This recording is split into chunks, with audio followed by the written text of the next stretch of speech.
On today's edition of the Locked On Eagles podcast, could tonight's game against the Buccaneers be a get-right game for the Eagles passing attack? Plus, could wide receiver 3 Olamide Zaccheus show tonight that he's an upgrade over Quez Watkins?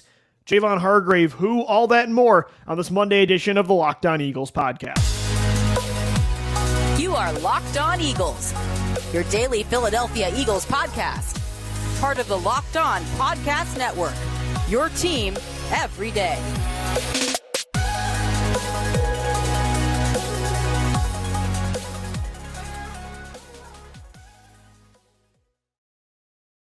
Thank you so much for making Locked On Eagles your first listen each and every day. Welcoming Eagles fans to a Monday edition of the show. Shout out to our everydayers for making us your first listen Monday through Friday. Today's podcast is brought to you by LinkedIn Jobs. LinkedIn Jobs helps you find the qualified candidates you want to talk to faster. Post your job for free at linkedin.com/LockedOnNFL. That's linkedin.com/LockedOnNFL to post your job for free. Terms and conditions do apply. I'm Louis DiBiase riding solo today. One final show before the Eagles' Monday night battle tonight against the 2-0 Tampa Bay Buccaneers. It's on the road down in Tampa Bay, Florida. The Eagles also 2-0. Not many undefeated teams left in the NFL after Sunday's games. It was chaos. And you know, I think Sunday showed, just like every single year, the NFL is completely different. Every single year, every single week, right when you think you have things figured out, you know who the top teams are, you know who the other ones aren't, everything switches on you. I mean, the NFL is the most chaotic league, I think, in all of sports. You know, when it comes to like the big four of the NBA, the MLB, the NHL, and the NFL, every time you think you have things figured out, and we know that as Eagles fans more than anybody, you really don't. I mean, that's exactly the theme of what I took away from Sunday. But one thing that I think could happen on Monday night that has been the same is the Eagles establish themselves as one of the elite top-tier teams in the NFL, just like they did last year. That's one thing that they haven't really done yet, despite being 2-0, that I think is going to happen tonight against a 2-0 Tampa Bay team that's good, but they're not great. They remind me more like,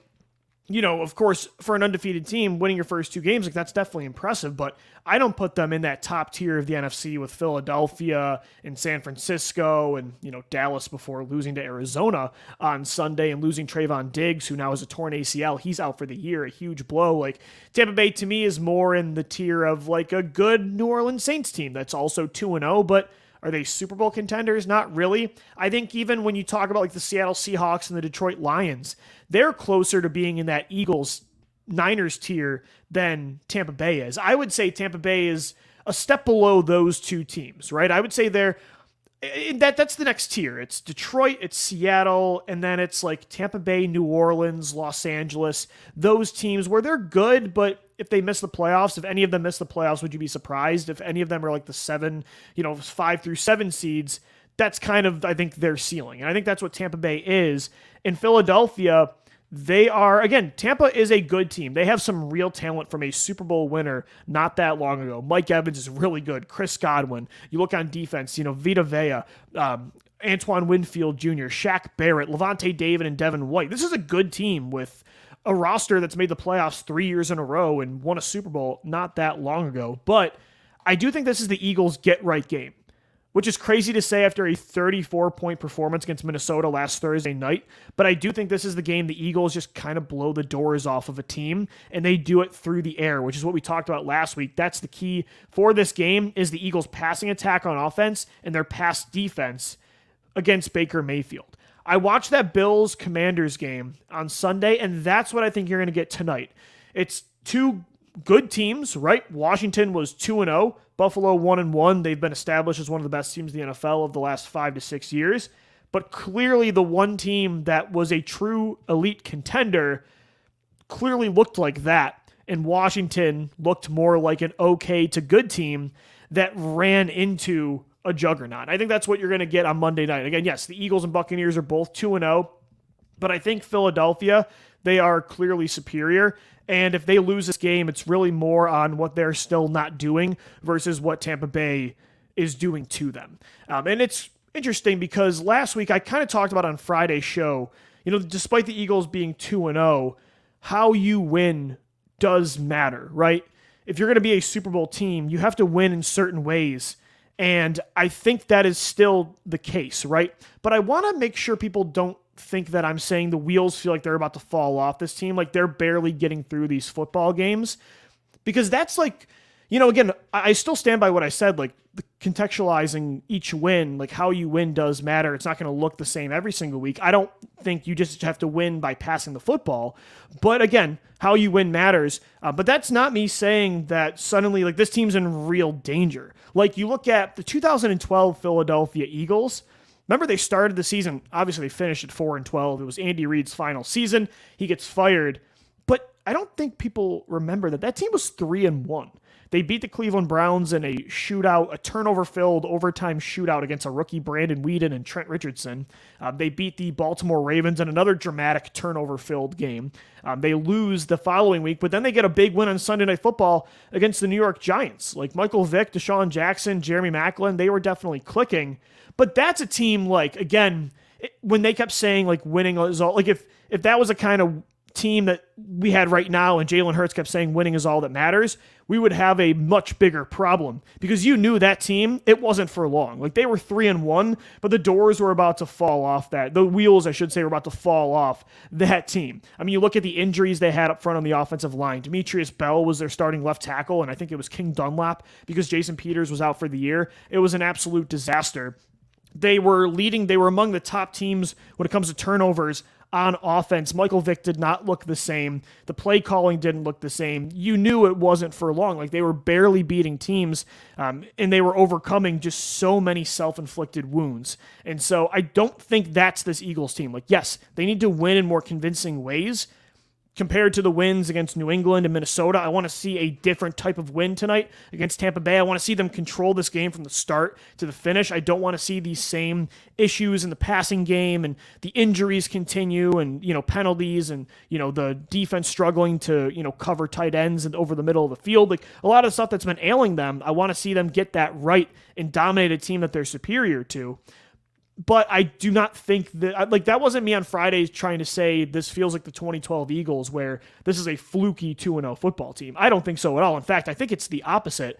I think it's only a matter of time before they completely blow up. And I think this is the game that they say, like, we're here. I think, last year you got that week 2 against Minnesota. They won a shaky shootout against Detroit week 1, kind of like they did this year week 1 against New England. And then week 2 was the game where they got it all right against Minnesota. This past week against Minnesota, definitely a good performance. They put up 34 points on primetime football against a talented football team, but it wasn't the same kind of game. And then they had that incredible performance against Washington where they sack Carson Wentz 9 times, Jalen Hurts and Devontae Smith blow up. I think that's the type of performance that you are going to get tonight against Tampa Bay. Coming up next right here in the Locked On Eagles podcast, I got a bunch of thoughts. No Eagles football on Sunday really gets the head spinning. You start, thinking, and you're watching all these other games. It makes you think about the birds, makes you think about the NFL landscape. Got a lot of thoughts I just want to share with you as we get you ready for Eagles Buccaneers tonight. This is the Locked On. Today's episode of the Locked On Eagles podcast is brought to you by LinkedIn Jobs. These days, every new potential hire can feel like a high-stakes wager for your small business. You want to be 100% certain that you have access to the best qualified candidates available. That's why you have to check out LinkedIn Jobs. LinkedIn Jobs helps you find the right people for your team faster and for free. Head over to LinkedIn, then add your job in the purple hashtag hiring frame to your LinkedIn profile to spread the word that you're hiring. Simple tools like screening questions make it easy to focus on candidates with just the right skills and experience so you can quickly prioritize who you'd like to interview and hire. It's why small businesses rate LinkedIn Jobs number 1 in delivering quality hires versus leading competitors. LinkedIn Jobs helps you find the qualified candidates you want to talk to faster. Post your job for free at linkedin.com/LockedOnNFL. That's linkedin.com/LockedOnNFL to post your job for free. Terms and conditions do apply. I'm Louis DiBiase joining you on this Monday edition of the Locked On Eagles podcast. Shout out to our everydayers for making us your first listen each and every day. Eagles Buccaneers tonight on Monday Night Football, a battle of 2 undefeated teams at 2-0. The Eagles trying to get to 3-0, just like they did in 2022. Before that, I don't think they did it since 2016. Yeah, Carson Wentz as a rookie, they started the year 3-1, but every other year they were either 2-1 or 1-2. Or there was that abysmal 2020 season when they were 0-2-1 with that ridiculous tie against the Cincinnati Bengals. Been there, done that. Don't want to think about that terrible year anymore. Eagles, Buccaneers tonight. Again, like I said earlier, I do think it's going to be a get-right game for the Eagles on both sides of the ball. I think they're going to dominate, win this game in convincing fashion to get to 3-0. On Sunday, we did not have Eagles football, so I'm watching Bills Commanders. I'm watching Cowboys Cardinals. The Cardinals beat Dallas, by the way, insane. So the Eagles right now, sole possession of first place in the NFC East after Washington and Dallas did lose. And when you're watching other NFL games, for me, I can't help but still tie the Eagles in somehow, like how these games impact the Eagles, what thoughts I have about that, the NFL landscape, just big picture things for the podcast. That's, again, I'm an analyst, I'm a podcaster. When I'm watching these games, unless I'm watching the Eagles, I can't really put my fan cap on, which is funny because the Eagles, that's who I actually talk about for my profession. But I become a fan the minute the Eagles are on. I turn into an emotional psychopath, I'm sure just like all of you do. But when I'm watching the NFL in general, I'm more thinking about it from like a content perspective. So I have a lot of thoughts that I had from Sunday, and that's what I'm going to do these final two segments is just share with you the random thoughts I had. And I do think they tie in with the game tonight and the NFL landscape currently. And one thought I did have watching those games on Sunday, when I was watching the NFC, which, by the way, is a much better conference than I gave it credit for. Heading into this week, and I don't know after this week, the matchups, how it works, how it shakes up, but the Eagles, or the NFC, was 6-0 against the AFC through the first 2 weeks. So it's a much deeper conference than I think most of us felt that it was. But I will say, I still believe it's only the Eagles and 49ers in the NFC as true, legitimate Super Bowl contenders. San Francisco looks really freaking good. I mean, they looked great on Thursday night. They killed the New York Giants. Brock Purdy still looks up and down. He looks like a good, not great quarterback, but Kyle Shanahan is a great play caller. Deebo Samuel is a great receiver. George Kittle is a great tight end. They have a great offensive line. They kicked ass, and they didn't even have Brandon Ayuk at wide receiver. That defense is incredible, including Javon Hargrave, who I'll get to in a minute here on the show. I think San Francisco and Philadelphia are clearly the top class of the NFC, and then there's a drop-off. Like Dallas, they looked amazing the first 2 weeks, but Dak Prescott has not really done a whole lot through 3 weeks, and they just lost to Josh Dobbs, Jonathan Gannon, and a tanking Arizona Cardinals football team. They lost this week their second-best defensive player in cornerback Trayvon Diggs, who tore his ACL. He's out for the rest of the year. That's a huge, huge loss for a defense that they looked amazing. The first 2 weeks, they looked special. In this take, I did not have this thought last week. I said it was Philadelphia, San Francisco, and Dallas. But now, losing Diggs, seeing the way Dak's playing, seeing them lose to the Cardinals, I think the Eagles and 49ers right now are in a class of their own in this conference. Again, it's a much better conference than I thought. Seattle looks like they deserve the hype they were getting this offseason. Same with Detroit. New Orleans is a much better team than I thought they were going to be. Los Angeles, everybody thought the Rams were kind of tanking just like the Cardinals. That's definitely not the case. But I do think the Eagles and Niners clearly have superior rosters. They're winning games. Again, the Eagles haven't won in dominating fashion, but they're still winning games convincingly, putting up 34 points when they're not even playing their best football. In San Francisco, they are playing their best football right now. I definitely think it's the Eagles and the Niners. And honestly, when you look at the AFC too, that conference has not been nearly as deep as I thought. The Chiefs look really good. They're bouncing back. Same with the Buffalo Bills. The Miami Dolphins just put up 70 points. So those three teams in the AFC look like they're in that class with the Eagles and Niners, but nobody else really does right now. I mean, there's a bunch of 2-1 teams that have been up and down, like Baltimore and Cleveland, and Cincinnati right now they don't have a win. They play tonight against the Rams. The NFL's weird. Every single year it's different. Just when you think you have it figured out, you really don't. But one thing we did have right is that the Eagles and 49ers, they are the class of the NFC 100%. Another thought I had watching that game on Thursday, speaking of San Francisco though, Javon Hargrave, who has 2 sacks already this year, he had the highest pass rush grade according to Pro Football Focus against the Giants with a 92.3 grade. He's been dominating, and that was one of the Eagles' best defensive players over the last 3 years, right? He was a huge reason the Eagles made the Super Bowl last year, over 10 sacks on the season in 2022. You feel like losing that kind of star player at such a premier position, an elite interior pass rusher that joins your rival, that's the biggest threat to you not getting back to the Super Bowl. You would think that would affect us more, but right now, because of how good Jalen Carter looks, because of how good and how fresh refreshed, I should say, Fletcher Cox looks, how good Jordan Davis looks right now as an improved pass rusher, how efficient Milton Williams has been off the bench, because of those 4 defensive tackles and how elite they've looked in this rotation, we're not even thinking about Javon Hargrave. And he's been amazing it's not like he's been terrible, and that's why we can forget about him. He has been as good as he was in Philadelphia over the last few years for the biggest reason the Eagles might not get back to the Super Bowl this year. He's on the rival 49ers, and I feel like nobody even cares. And I think it's justified that we don't care because Jalen Carter, again, has been that good at replacing Hargrave from the jump. Fletcher Cox has been that good at replacing his pass rush productivity. Milton Williams has too. Jordan Davis. They're not skipping a beat on the interior. They're not missing Javon Hargrave at all, which just shows, again, props to Howie Roseman, the investments that he continues to pour into the lines so you don't have to miss a guy like Hargrave. When you miss that kind of guy, when you lose out on him, you don't skip a beat. That's really, really hard to do at these positions. Not every NFL team does it. Howie Roseman deserves a ton of credit for making Hargrave, an elite player on an elite rival, seem like an afterthought. So that was another thought I had this week as well. Here's another one too. Thinking of the Eagles-Buccaneers game, the Eagles and the Bucs, they've almost flipped roles since their 2021 playoff game, where we saw the defending champion Buccaneers and Tom Brady completely blow the doors off of a second-year Jalen Hurts, a 9-8 Eagles 7 seed that had a good quarterback that we felt like was not the franchise guy. They ran into a legit Super Bowl team with an elite quarterback.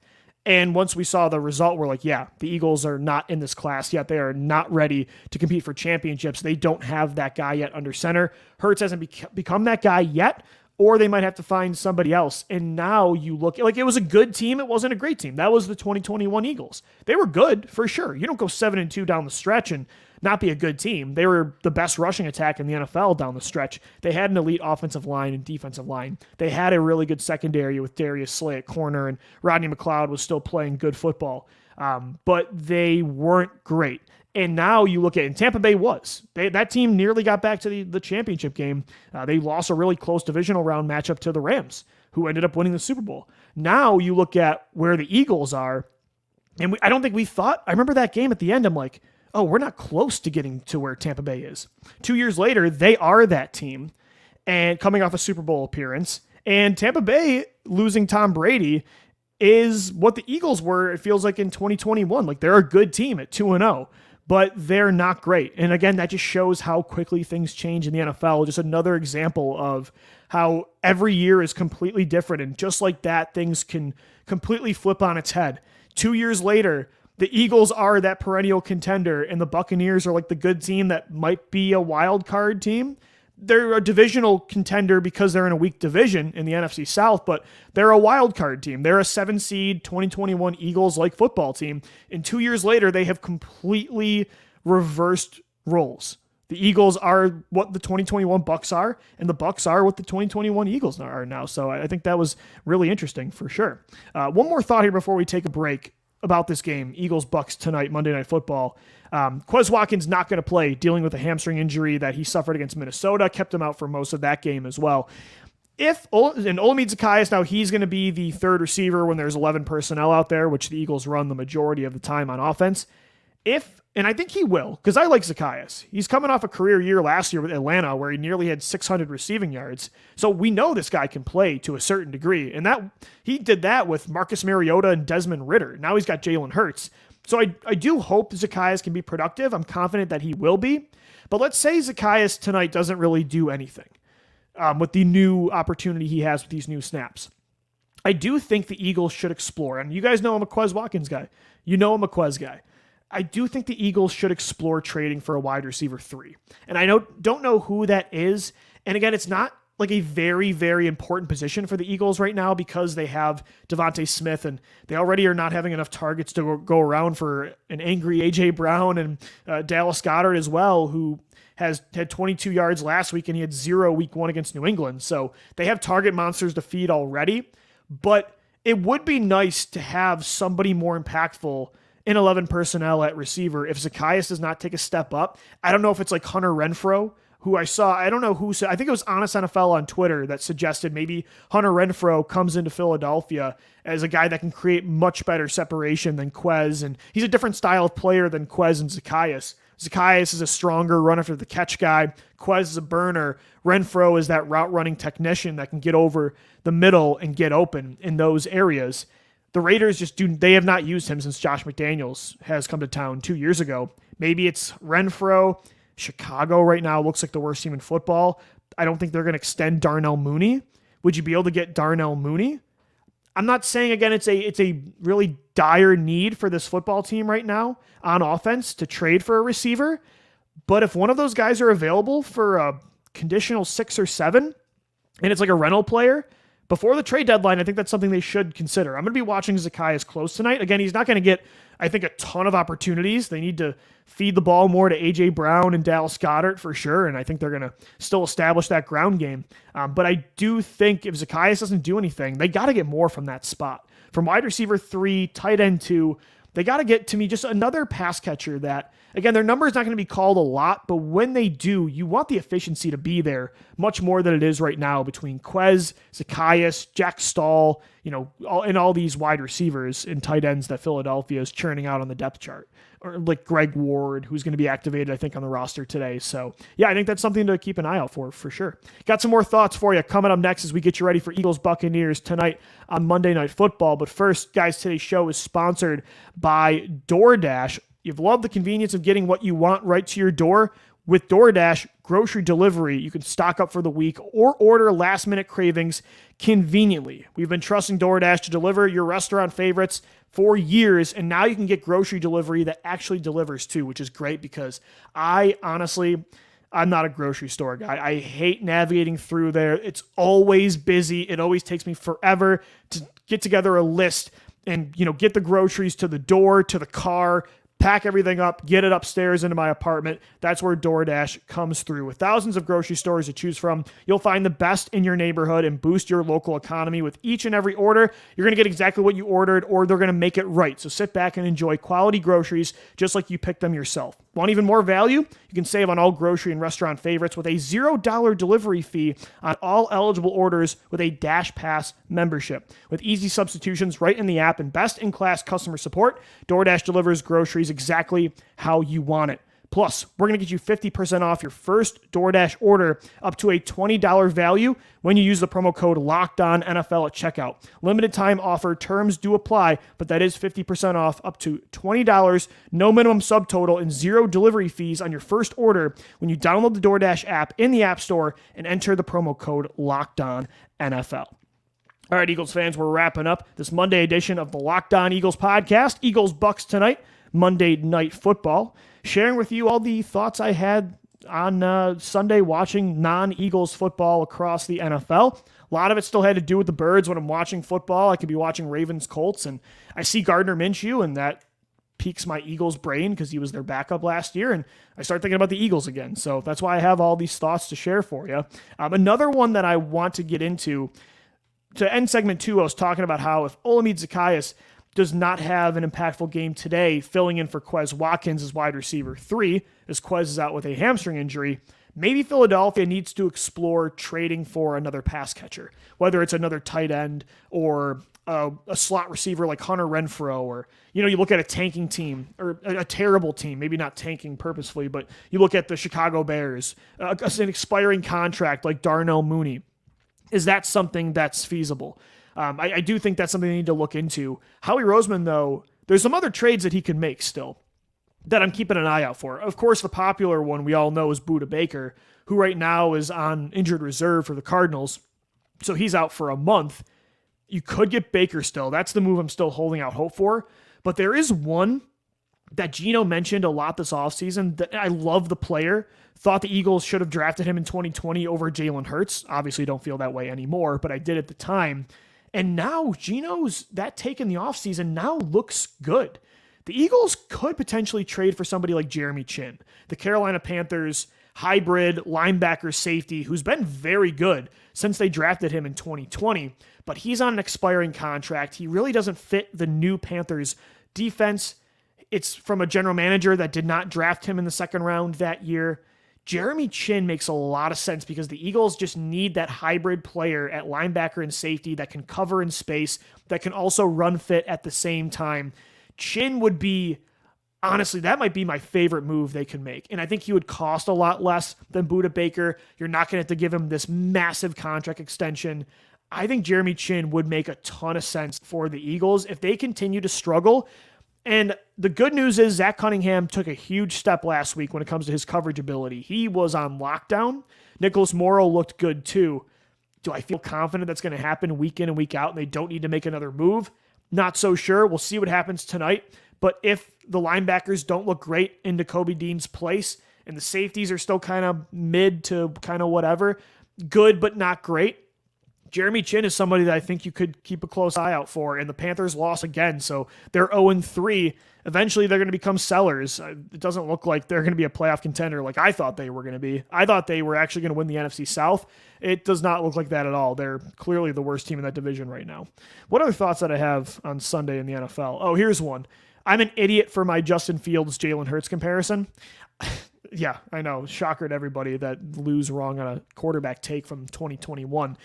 Justin Fields, I said, heading into the year, I said, by the end of the season, Justin Fields will be the second best quarterback in the NFC behind Jalen Hurts. He will have that MVP-like season that Jalen had last year. He gets DJ Moore, kind of like Jalen got A.J. Brown last year. That is far from the case. Justin Fields looks right now like a mega bust. I still blame Chicago, the support system, the play calling for this and the way he looks right now. I think he can be salvaged with another team. But the Justin Fields we're seeing right now for the Bears looks like a complete disaster. And I thought he was going to look like the 2022 Jalen Hurts. So that's another Justin Fields take I got wrong. I said in 2021 they should draft him in the first round instead of giving Jalen a chance to start. And then I had another take for Fields. I got to quit that 2021-2022 class. Although I'm never giving up on Malik Willis. Not just yet, for sure. But I'm wrong on that Fields-Hurts comparison. I just thought, Fields has all the talent in the world. You saw him take some big steps at the end of last year, especially as a runner. He gets a true wide receiver one in DJ Moore. The Bears roster looked a little more improved. He was heading into year 3, just like Jalen, as a full-time starter. Thought it made sense. It doesn't make sense. Jalen Hurts in a class of his own right now in the NFC. All right, 2 more thoughts for you before I wrap up the show. Watching the New York Jets the other day. Carson Wentz should have been the Jets quarterback like yesterday. Can't believe they're still wasting time with Zach Wilson. And one more Eagles thought. I saw that the Eagles tweeted out they're wearing white on white tonight, and the fans are not happy. Fans do not like white on white. I totally, for some reason, I don't get the hate. I disagree with some fans that they should not wear white on white. I think, honestly, it's the best away jersey combination that they have. And I know some people say it's a preseason look.